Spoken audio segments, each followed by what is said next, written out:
جی میرا سوال یہ ہے، برائی سے کیسے بچیں؟ برائی سے بچنے کا صحیح طریقہ کیا ہے؟ اور عورت کو پردہ کیسے کرنا چاہیے؟ بھئی اگر اس دنیا کو اصل سچائی کی نگاہ سے دیکھا جائے، جو اس کی اصل سچائی ہے اس کی نگاہ سے اگر دیکھا جائے تو یہ دنیا دکھوں کا گھر ہے، بیماریوں کا گھر ہے، خطروں کا گھر ہے، موت کا گھر ہے۔ تو اس دنیا کی سچائی اور انسان اپنے بنانے والے مالک کو سمجھ جائے کہ وہ میرا امتحان لے رہا ہے، موت کے بعد اصل زندگی ہے، وہاں میرا فیصلہ ہونا باقی ہے۔ تو انسان کے اندر جو ہے فساد کی جڑ یہ دنیا کی محبت ہے، یاد رکھیں۔ دنیا کی محبت میں ہی انسان دھرتی پر فساد پھیلاتا ہے اور دنیا میں ہمیشہ جینے کے سپنے دیکھتا ہے۔ اگر انسان دنیا کے اصل سچائی کے ہوش میں آ جائے تو دھرتی پر فساد نہیں پھیلائے گا، برائی پر نہیں چلے گا، اچھائی پر چلے گا۔ اب دیکھیے اللہ تعالیٰ نے انسان کو جیون دیا ہے، عقل دی ہے، سمجھ دی ہے، آنکھیں دیے ہیں۔ انسان کو غور کرنا چاہیے کائنات کی حقیقت کیا ہے۔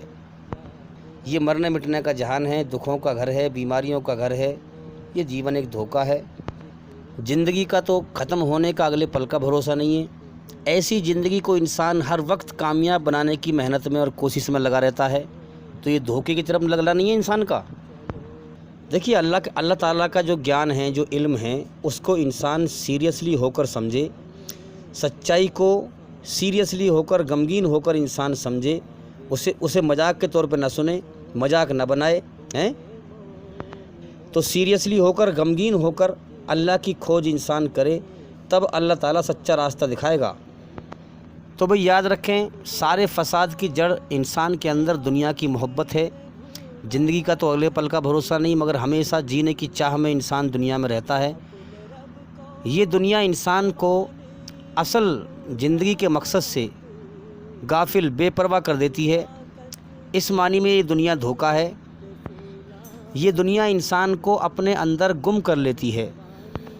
یہ دنیا بنانے والے نے، اللہ تعالیٰ نے اچھے اور برے لوگوں کو چھانٹنے کے لیے بنائی ہے۔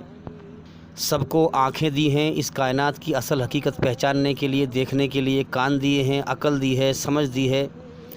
اب سب کا ٹیسٹ ہے کہ کون دنیا کے دھوکے میں چل کے مرتا ہے اور کون اس کی حقیقت پر غور کر کے اپنے مالک کو راضی کر کے مرتا ہے۔ دونوں راستے سامنے کھول دیے ہیں اللہ تعالیٰ نے، اچھائی پر چل یا برائی پر چل۔ یہ جتنے بھی لوگ دھرتی پر فساد پھیلا رہے ہیں، یہ کچھ دنوں کے مہمان ہیں۔ اس دنیا میں لاکھوں انسانوں کو روز اللہ تعالیٰ پیدا کرتا ہے اور لاکھوں کو موت دے کے اٹھاتا ہے، امتحان لیتا ہے۔ اب سے پہلے بے شمار لوگ آئے اور مر کے چلے گئے۔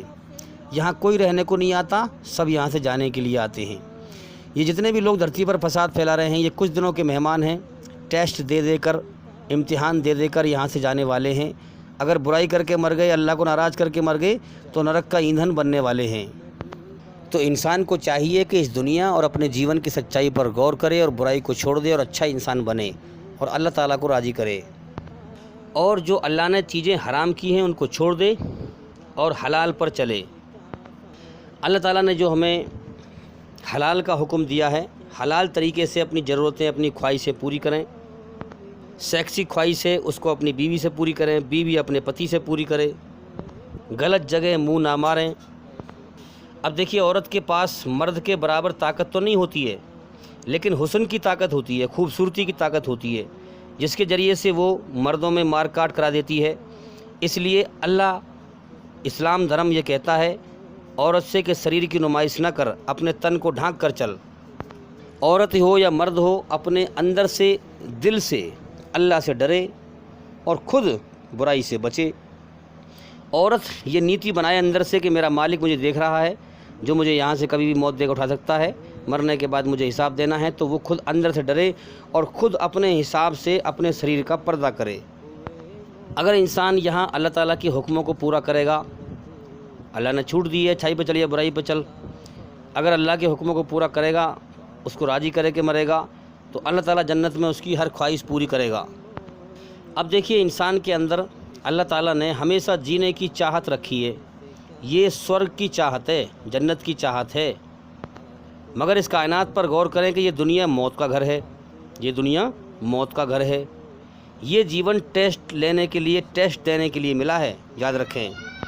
تو انسان ہمیشہ جینا چاہتا ہے، اس لیے جب کوئی اپنا گھر کا یا کوئی پریوار کا اپنا کوئی مر کر جیون کے سفر میں ساتھ چھوڑ جاتا ہے تو لوگ روتے ہیں۔ کیوں؟ کیونکہ موت کو لوگ پسند نہیں کرتے، یہ سورگ کے سپنے ہیں۔ اللہ تعالیٰ نے اس دنیا میں انسان کو پوری سمجھ اور پورا ہوش دیا ہے اور جیون کا سمے دیا ہے، ٹیسٹ لیا ہے۔ اب موت پر انسان کتنا ہی انسان روئے اور پچھتائے، اگر جیون کی بازی ہار کے مر گیا تو وہ کتنا ہی روئے، کتنا ہی پچھتائے، کتنا ہی کہے کہ جی میں بہک گیا تھا، بھٹک گیا تھا، تو اس کی کوئی نہیں مانی جائے گی، بربادی اس کا مقدر ہوگی۔ تو بھئی یاد رکھیں، جو انسان اللہ سے ڈرے گا اور برائی سے بچے گا وہ اپنے آپ کو کامیاب بنائے گا، نرک کی آگ سے بچائے گا، اور جو نہیں ڈرے گا اللہ سے اور برائی پر چلے گا وہ مرنے کے بعد تباہ ہو جائے گا۔ مرد ہو یا عورت کو چاہیے کہ ایشوری رچنا کے آدھار پر جو شرم حیا رکھی ہے ایشور نے، اس کے حساب سے اپنے تن کو ڈھانکے، اپنے شریر کی نمائش نہ کرے، اتنا ہلکا کپڑا نہ پہنے جو اندر کا بدن دکھائی دے جس سے کہ غیر مرد کی نگاہ اس پر گندی پڑے، اتنا چست شریر سے چپٹا ہوا کپڑا نہ ہو جو شریر کے انگ الگ الگ دکھائی دیں، اتنا بھڑکیلا کپڑا نہ ہو تیز لال، تیز پیلا، تیز نیلا، جو عورت پر الگ ہی نگاہ پڑے۔ عورت مرد جیسا روپ نہ اپنائے، بال نہ کٹوائے، ایسے بہت سی عورتیں ہیں جنس کی پینٹ وغیرہ بال کٹوا کر کے عورت مرد جیسا روپ نہ بنائے اور مرد عورت جیسا روپ نہ بنائے، جیسے ایشور نے اس کی رچنا بنائی ہے اسی رچنا پر جیون جیے، جیسے اللہ تعالیٰ نے پیدا کیا ہے اسی طریقے پر جیے، اپنے ڈھنگ میں رہے۔ ابھی ہم دیکھتے ہیں کہ بہت سے مرد ہیں لیکن عورتوں جیسے روپ اپنا رکھے ہیں اور پنڈت بنے ہوئے ہیں، تو بھئی یہ غلط راستے پر ہیں۔ انسان کی بولی سے، اس کے الفاظ سے صحیح بات کو پہچانیں، دوسرے مذہب کی نشانی والے کپڑے نہ پہنیں، جیسے پیٹی کوٹ ہے یا پیٹ کھلا ہوا ہے، بازو کھلے ہوئے ہیں، تو اس طرح سے جو ہے جو اسلامک طریقہ ہے ایشوری رچنا پہ آدھارت، اس پر جیون جیے تاکہ مرنے کے بعد کامیاب ہو سکیں۔ ہمارے چینل کے اندر جا کر کے آپ ایک ایک کر کے سبھی ویڈیو دیکھیں، آپ کو بہت گیان ملے گا سچائی پر چلنے کا، برائی سے بچنے کا۔ اور بھئی میں امید کرتا ہوں کہ انشاءاللہ سوال کا جواب ہو گیا، اور بھئی زندگی رہی تو پھر ملاقات ہوگی۔ السلام علیکم ورحمۃ اللہ وبرکاتہ۔